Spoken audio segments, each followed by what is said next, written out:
आप सभी भारतीय सनातन धर्मावलंबियों को चैत्र प्रतिपदा विक्रम संवत्सर प्रारंभ उत्सव महोत्सव हिंदू नववर्ष की हार्दिक शुभकामनाएं। देखिए, जो भी व्यक्ति अगर इस चैत्र प्रतिपदा के दिन से अपना हिंदू नववर्ष नहीं मनाता, इसका मतलब ये कि वो सनातन धर्म को मानता ही नहीं है। क्योंकि चैत्र प्रतिपदा के दिन से ही ब्रह्मा जी महाराज ने सृष्टि की रचना की थी और चैत्र प्रतिपदा के दिन ही भगवान श्री मर्यादा पुरुषोत्तम राम का और विक्रमादित्य जी महाराज का धर्मराज युधिष्ठिर का राज तिलक किया गया था। इसी दिन से हमारे जो युग परिवर्तन होते हैं तो चैत्र प्रतिपदा के दिन से होते, लेकिन आज हम पाश्चात्य संस्कृति से इतने प्रभावित हो गए हैं कि हमने अपने नववर्ष को मनाना ही छोड़ दिया, अंग्रेजी नववर्ष को मनाने लगे। जबकि ये अंग्रेजी नववर्ष जो 1 जनवरी से शुरू होता वो पूर्ण रूप से अवैज्ञानिक है।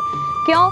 क्योंकि उस समय ना ही किसी तरह की किसानों को लाभ होती है, ना ही प्रकृति में कोई परिवर्तन होता है। लेकिन जब से हमारा नववर्ष शुरू होता है, हमारा भारतीय नववर्ष शुरू होता है, तब से किसानों के घर में नए अन्न आ जाते हैं, बसंत ऋतु का आगमन हो जाता है, वृक्षों में सुंदर सुंदर फूल आ जाते हैं, सुंदर सुंदर फल आने लगते हैं, प्रकृति भी नए नए स्वरूपों में दिखाई देने लगती है, ग्रह नक्षत्र तारे सब की गतियाँ बहुत सुंदर हो जाती हैं, नदियाँ सुंदर सुंदर कल कल कल्लोल वंतनी करती हुई प्रवाहित होने लगती हैं।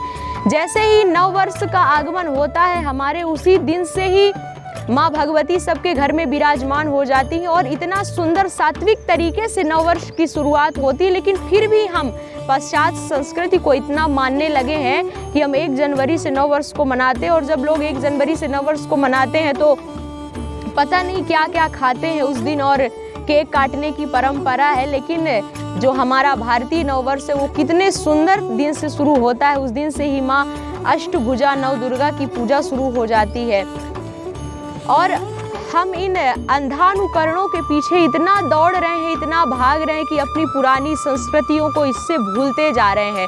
प्राचीन समय में बहुत से विदेशी आक्रमणकारियों ने हमारे देश पर आक्रमण किया, हमारी संस्कृति को, हमारी विरासत को उन्होंने नष्ट कर दिया। तब उस समय पर मालवा के राजा जो थे प्रमुख विक्रमादित्य जी महाराज, उनके नेतृत्व में उन्होंने बहुत लड़ाई की इन विदेशी आक्रमणकारियों से और उनको आक्रमण करके उनके देश पर्सिया भेज दिया। जिस दिन उन्होंने उनके देश उनको पर्सिया भेजा, उसी दिन जब हमारे देश में हमारी संस्कृति और हमारी सभ्यता फिर से शुरू हुई, वो दिन चैत्र शुक्ल प्रतिपदा का ही था। उसी दिन से हमारे देश में इस चैत्र शुक्ल प्रतिपदा को भारतीय नववर्ष के रूप में मनाया जाता है। इसलिए हम सबको भी इस दिन को बहुत बहुत अच्छे तरीके से मनाना चाहिए और अपने दिन की शुरुआत, अपने धर्म की शुरुआत, अपने जीवन की शुरुआत भक्तिमय वातावरण से करनी चाहिए। अपने देश में अखंड गौवंश का संरक्षण हो, इसकी कामना करनी चाहिए और हमारा जो ये जीवन है वो पूर्ण रूप से भगवत भक्ति में लगे।